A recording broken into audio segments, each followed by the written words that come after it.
Halo, selamat bertemu kembali bersama dengan channel Agus Berbagi. Kesempatan ini kita akan lanjutkan pembelajaran kita tentang interaksi makhluk hidup dengan lingkungannya. Interaksi makhluk hidup dengan lingkungannya. Pada kesempatan ini kita akan membahas dulu apa itu interaksi makhluk hidup, kemudian tujuan yang kita akan dapatkan melalui kompetensi pengetahuan dan kompetensi keterampilan dalam pembelajaran hari ini. Dan yang paling penting nanti kita akan lihat adalah satuan-satuan makhluk hidup dalam suatu ekosistem. Mari kita bersama-sama melihat pembahasan tentang satuan-satuan makhluk hidup di dalam ekosistem melalui pembahasan topik kali ini, interaksi makhluk hidup dengan lingkungannya. Interaksi makhluk hidup dengan lingkungannya. Interaksi makhluk hidup dengan lingkungannya. Apa kemampuan yang harus kita peroleh dari setelah belajar ini, atau kompetensi yang Anda harus peroleh dari pembelajaran ini? Seperti biasa selalu ada dua kemampuan yang diharapkan, kompetensi pengetahuan dan keterampilan. Kompetensi dasar yang kita mau ambil dari sini adalah, setelah selesai belajar, adalah menganalisis interaksi antara makhluk hidup dan lingkungannya serta dinamika populasi akibat interaksi tersebut. Kemudian tujuan keterampilan, menyajikan hasil pengamatan terhadap interaksi makhluk hidup dengan lingkungan sekitarnya. Ini dua tujuan yang harus. Dari tujuan itu, yang menjadi tujuan pokok dalam pembelajaran hari ini adalah peserta didik dapat melakukan pengamatan lingkungan di sekitar rumah dan mengidentifikasi komponen biotik dan abiotik. Berarti target pengamatan ini di sekitar rumah selama masa pandemi. Kemudian tujuan yang kedua, peserta didik dapat menjelaskan pengertian interaksi. Tujuan ketiga, peserta didik dapat menjabarkan pola-pola interaksi. Dan yang keempat, peserta didik dapat menjelaskan konsep bentuk saling ketergantungan makhluk hidup dalam ekosistem. Nah, baik, kita lihat satuan-satuan dalam ekosistem. Yang pertama, bagian yang pertama, satuan-satuan makhluk hidup di dalam ekosistem yang kita mau lihat ada yang disebut dengan individu.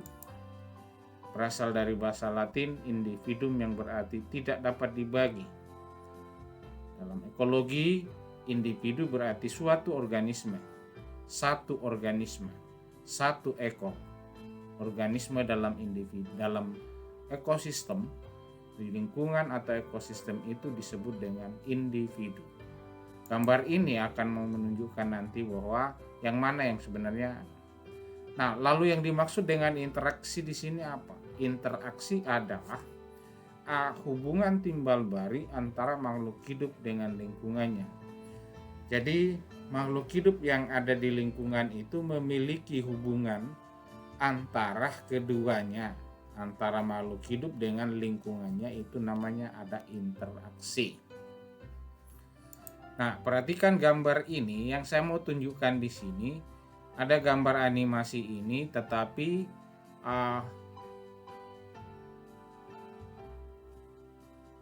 gambar animasi ini merupakan ada singa di situ, kemudian ada zebra yang sementara menerkam mangsanya, tapi yang saya mau tunjukkan bahwa individu dalam video animasi di sini adalah singa. Singanya yang individu karena dia sendiri di situ. Seekor singa yang sementara menerkam mangsanya itu adalah individu. Kalau kita gambar yang lain, gambar yang diam ini seperti ini. Ini di sini banyak makhluk hidup di sekitarnya, tapi jenisnya ini, seekor monyet ini, itu menunjukkan konsep individu. Satuan pertama makhluk hidup dalam ekosistem disebut individu. Yang berikut, satuan yang kedua populasi. Populasi merupakan sejumlah individu sejenis yang menetap di suatu daerah pada waktu tertentu.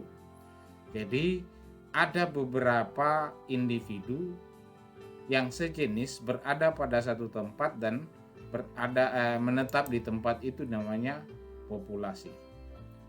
Organisme dapat disebut sejenis, ini ada konsepnya. Makhluk hidup atau organisme dapat disebut sejenis bila menempati daerah yang sama, menghasilkan keturunan yang fertil, serta mempunyai persamaan anatomi, morfologi, dan fisiologi. Itu namanya sejenis.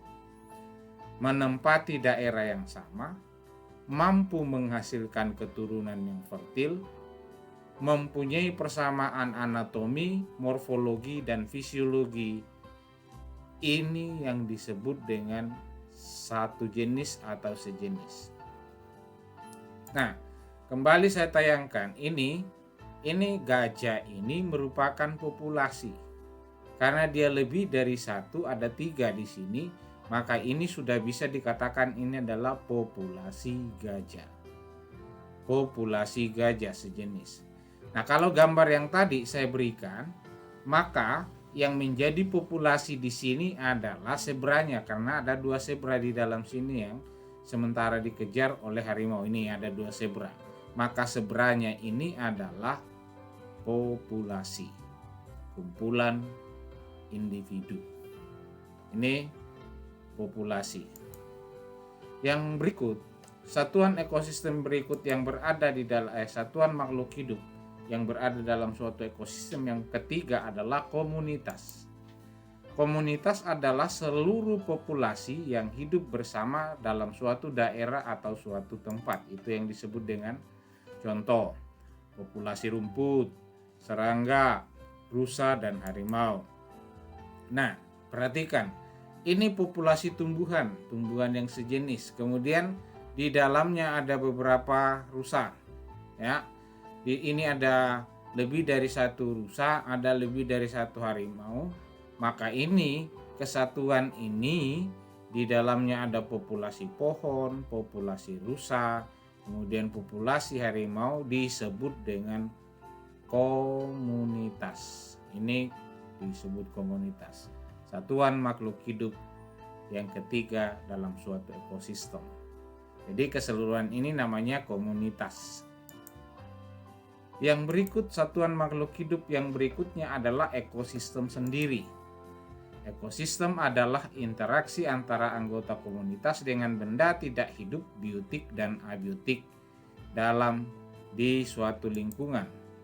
Terdapat 2 macam ekosistem, yaitu ada yang disebut dengan ekosistem alami, adalah jenis ekosistem yang terbentuk secara alami, contohnya sungai, laut, dan lain-lain. Dan ada yang disebut dengan ekosistem buatan yang terbentuk akibat aktivitas manusia. Waduk, sawah, kolam, dan sebagainya itu adalah ekosistem buatan. Nah, ini termasuk ekosistem alami atau ekosistem buatan. Ini adalah laut. Berarti ini adalah termasuk ekosistem alami, pinggir pantai. Satuan makhluk hidup yang berikut, yang kelima, adalah biosfer. Biosfer merupakan kumpulan ekosistem yang terdapat di bumi. Beberapa ekosistem berkumpul dan menempati bumi, itu yang disebut dengan biosfer. Biosfer merupakan lapisan permukaan bumi dan atmosfer yang dihuni oleh seluruh makhluk hidup. Semua lapisan permukaan bumi itu yang disebut dengan biosfer. Ini satuan makhluk hidup yang kelima dalam ekosistem. Demikian pembahasan kita hari ini tentang interaksi makhluk hidup dengan lingkungannya. Utamanya yang kita bahas kali ini adalah apa itu interaksi, kemudian satuan-satuan makhluk hidup di dalam ekosistem. Sampai bertemu kembali bersama dengan channel Agus Berbagi dalam pembelajaran berikutnya. Salam sehat.